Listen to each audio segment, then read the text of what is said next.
বিসমিল্লাহির রহমানির রহিম। আসসালামু আলাইকুম। আমি জান্নাত, ওয়েলকাম টু মাই চ্যানেল। কেমন আছো তোমরা সবাই? আশা করি খুব ভালো আছো।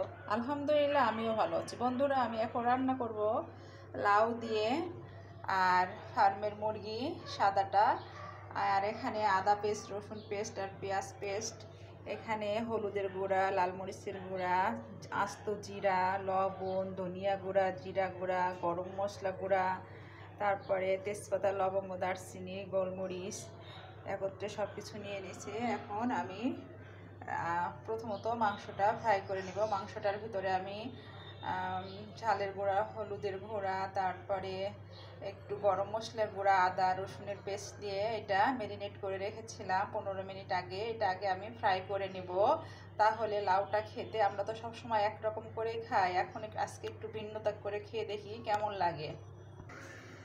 বন্ধুরা, আমি চুলাতে যে প্যান গরম করতে দিয়ে দিয়েছি। এখন আমি পরিমাণ মতো সয়াবিন তেল দিয়ে দিচ্ছি।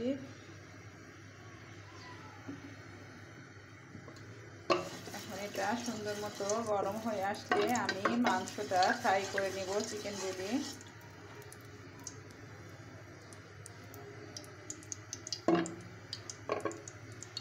আমার বাচ্চা আবার দেশি মুরগি খেতে চায় না, আমার বলে কি শক্ত, এই জন্য সাদা মুরগিটাই পছন্দ করে। এটা নাকি নরম, তার ভালো লাগে খেতে। আমি এখন চিকেনগুলা দিয়ে দিচ্ছি।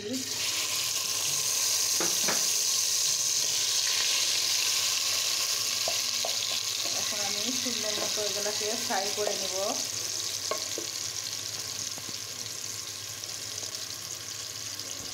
বন্ধুরা, তোমরা অবশ্যই চুলাটা ফুল দিয়ে চিকেনগুলা ফ্রাই করে নেবে, তা না হলে চিকেন দিয়ে পানি বের হয়ে যেতে পারে। এই জন্য ফুল আছে চিকেনটা ফ্রাই করে নেবে। বন্ধুরা, দেখতে পাচ্ছ আমার চিকেনটা ফ্রাই করা হয়ে গেছে। আমি এখন উঠিয়ে নিচ্ছি।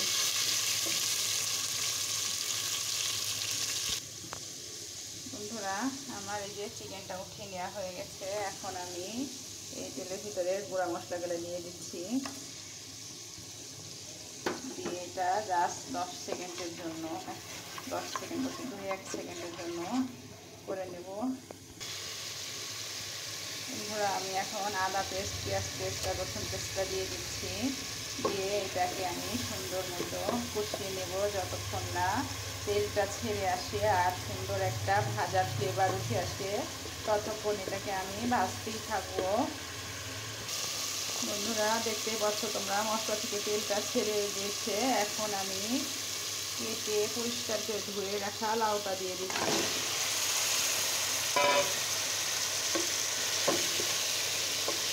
এখন এটাকে আমি ঢেকে দেব।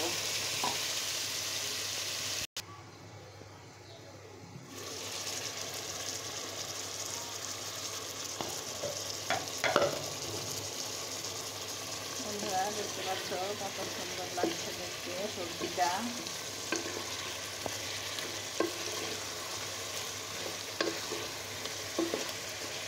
আমি লাউটা আবারও ঢেকে দিচ্ছি যতক্ষণ না সিদ্ধ হতে হয় ততক্ষণ। বন্ধুরা, চলো দেখি কি অবস্থা। এই যে আমার লাউটা সুন্দর মতো কষানো হয়ে গেছে। লাউ থেকে সুন্দর মতো তেলটা ছেড়ে দিয়েছে, দেখতেই পাচ্ছ তোমরা। এখন আমি এটাতে অন্য চুলাতে আমি গরম পানি বসিয়ে দিয়েছিলাম, পরিমাণ মতো গরম পানি দিয়ে দিচ্ছি।